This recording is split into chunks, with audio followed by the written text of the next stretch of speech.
लोग दो चरों वाले रैखिक समीकरण युग्म का पहला जो है मेथड वो है ग्राफीय विधि अर्थात ग्राफिकल मेथड जो है वो करेंगे। तो ग्राफीय विधि में क्या इसका बहुत सारा विधि है। पहला विधि है ग्राफीय विधि, दूसरा है विलोपन विधि, फिर प्रतिस्थापन विधि। इस तरह से बहुत सारा मेथड है जिसमें सबसे पहला मेथड जो है ग्राफीय विधि। तो उसमें जैसे आपके बुक में एक क्वेश्चन दिया है, वो क्वेश्चन देखिए कि चंपा एक सेल में गई। चंपा एक लड़की है जो एक सेल जो मार्केट में लगता है ना कभी कभी सेल में गई, उसने कुछ पैंट और स्कर्ट खरीदा। क्वेश्चन है सबसे पहले हम मान लेते हैं कि पैंट की संख्या x और स्कर्ट की संख्या क्या है y।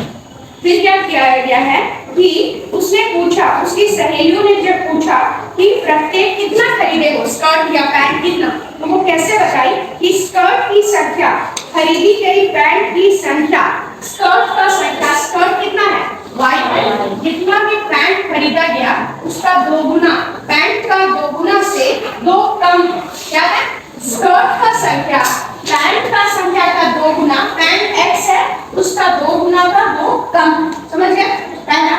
दूसरा क्या बता रही है कि स्कर्ट की संख्या जो है, अब स्कर्ट है मेरा कितना y, तो स्कर्ट की संख्या और दूसरा क्या है कि पैंट का संख्या का 4 गुना से वो 4 कम है। ऐसे है मतलब आपके पास दो समीकरण आ गया, आपको कुछ दिया हुआ है उसको आप मैथ्स के फॉर्म में लिख दिए, x और y के टर्म्स में लिख दिए। तो x और y आपको पता करना है क्या। मेरे पास दो समीकरण आ गया, तो दो समीकरण आने का मतलब है कि दो समीकरण युग्म। अब इसको हम ग्राफ में दिखाएंगे, तो कैसे दिखाएंगे? ग्राफ में दिखाने के लिए आपको मान सारणी बनाना पड़ेगा। क्या बनाना पड़ेगा? मान सारणी टेबल। तो मान का टेबल, वैल्यू टेबल एक x और एक y है। इस तरह से 1 2 3 तीन कॉलम, ये पहला वाला है समीकरण नंबर 1, समीकरण नंबर 2। अब यहाँ पर x जो है, x का वैल्यू 1 2 3 4 लेंगे, नेगेटिव नहीं लेंगे। ऐसे हम लोग x का कुछ भी यहाँ पर x बैठाएंगे तो y आएगा, आएगा ना। तो x का वैल्यू हम कुछ भी ले सकते हैं 1 2 3 4। मान लेते हैं x का वैल्यू 1, x का वैल्यू 2, x का वैल्यू 3, ऐसे ले लिए। अब यहाँ x 1 बैठाओगे तो कितना आएगा? 2 1 1 बैठाओ तो 0 आ रहा है, तो ये 4 ले लेंगे। तो 2 चौके 8, 8 में से 6 हो गया, कितना बचा? 6। अगर x का मान पहले वाला में 4 लेते हैं तो y कितना हो जाएगा बताओ तो? 2 गुना 4 घटाओ 2, 2 चौके 8 घटाओ 2, कितना आ रहा है? 6। अब फिर x का मान आप 2 लो तो बताओ तो y कितना आ रहा है? 2 गुना 2 घटाओ 2, 4 घटाओ 2, कितना आया? 2। फिर x का मान 3 कितना आएगा बोलो? x का मान 3 लेंगे तो y बराबर 2 गुना 3 घटाओ 2, 6 घटाओ 2, ये कितना आ गया? 4। तो इसका मतलब हम x का अलग-अलग वैल्यू लेते जाएंगे, x का अलग-अलग मान लेंगे और y का अलग-अलग मान आते जाएगा, आएगा ना? समझ आ रहा है? तो ये पहला वाला नोट करो और दूसरा वाला जो समीकरण है वो आप अपने से ऐसा ही बनाएंगे, ठीक है?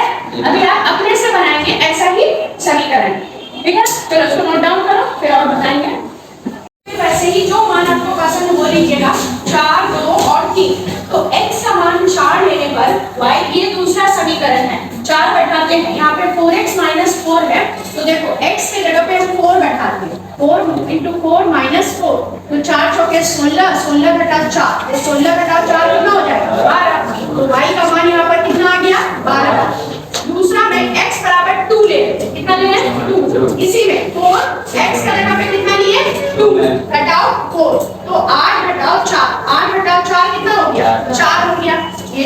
फिर अगला में x का जगह पे कितना ले रहे हैं? 3 ले रहे हैं, तो 4 गुना 3 घटाओ 4, 4 किया 12 घटाओ 4, ये कितना आ रहा? 8। तो ऐसे आप कोई भी मान ले सकते हैं, ठीक है?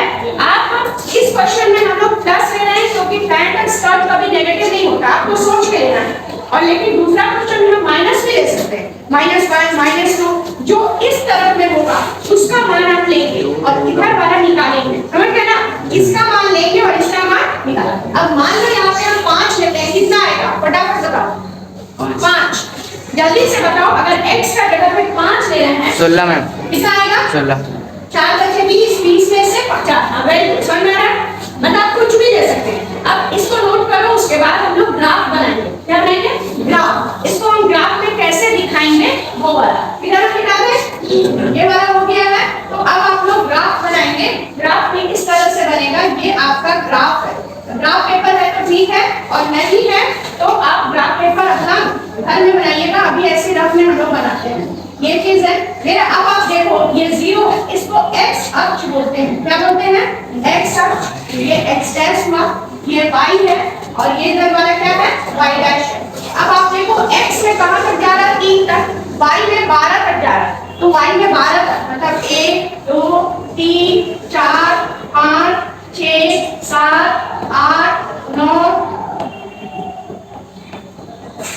9 10 11 और ये हो गया 12। कितना है? अधिक से अधिक वो ले लेंगे। यहाँ -1 -2, x में 1 2 3 4 -1 -2 ऐसे बनेगा, ठीक है। अब आप दिखाओ सबसे पहला वाला में x का मान 4 और y का मान 6, x का मान 4 y का मान 6। चलो पहले इतना बना लो फिर हम लोग ग्राफ ड्रॉ करेंगे। x का मान 4 और y का 12, x का 4 को बढ़ाओ और y का 12 कहां पर? यहाँ पर कट रहा है, दिख रहा है ना? ये 4 और 12, ये वैल्यू यहाँ पर x का 4 और y का 12, फिर x का 2 और y का 4, यहाँ पे 2 और 4 पहला हो गया। फिर x का 3 और y का 1, ये 3 और 8 ये हो रहा है। अब ये तीनों को हम स्केल से मिलाते हैं, मेरे पास स्केल नहीं ऐसे हम ऐसे मिला रहे हैं, बट आप स्केल से मिलाएंगे। और ये समीकरण कौन सा था? y बराबर 4x माइनस 4, ऐसे है ना? इस तरह का हम लोग 9 में भी किए थे। अब दूसरा वाला x का 4 y का 6, इसका 4 और इसका कितना? 6, ये हो गया 4 और 6। x का 2 y का 2, इसका 2 और इसका 2, ये 2 2 हो गया। फिर x का 3 y का 4, इसका 3 और इसका 4, ये 3 और 4, ये दिख रहा है।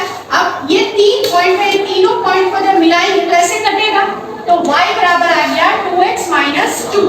ये क्या है? y बराबर 2x माइनस 2 का ग्राफ आया। अब ये दोनों ग्राफ कहाँ पर मेरा कट रहा है? ये एक पॉइंट पे कटता है 1 0 पे। कहाँ पे कट रहा है? 1 0 मतलब यहाँ पर। ये समीकरण दोनों ना, ये तो एग्जैक्ट नहीं है, इसलिए यहाँ पर ये कट रहा है a बिंदु पर। हाँ, ये ग्राफ कहाँ पे कट रहा है? a बिंदु पर। तो ये a बिंदु क्या है? 1 और 0। तो इसका हल क्या होगा? हल बराबर x बराबर 1 और y बराबर कितना? 0। x बराबर 1 और y बराबर 0। तो इस तरह से इसका मतलब x क्या था मेरा? पैंट था कि स्कर्ट था? पैंट था x और स्कर्ट y। तो पैंट की संख्या कितनी है? पैंट की संख्या 1 और स्कर्ट की संख्या 0, मतलब स्कर्ट तो खरीदी ही नहीं थी। स्कर्ट की संख्या कितनी है? 0। तो ऐसे किसी को भी हम ग्राफ में दिखा के हल बता सकते हैं। ये ग्राफीय विधि है, ग्राफ में दिखाने आता है ना, यहाँ से 1, यहाँ से 0, यहाँ से 2, यहाँ से 2, मिलाएंगे x और y को मिलाएंगे। इसको लिख लो, फिर एक क्वेश्चन हम आपको देंगे जो आप खुद बनाएंगे और बना के हमको दिखाइएगा अपने से, बनेगा ना? तो सारे लोग इसको बना के, तो ये क्वेश्चन नंबर 1 का मतलब नंबर नहीं है, ये हम एग्जांपल से बताएं। ऐसा ही और क्वेश्चन होगा जो आपको बनाना है। अभी हम आपको दे रहे हैं समीकरण, उसको बनाइएगा, ठीक है? चलिए इसको नोट डाउन करो, फिर और एक क्वेश्चन आपको मिलेगा।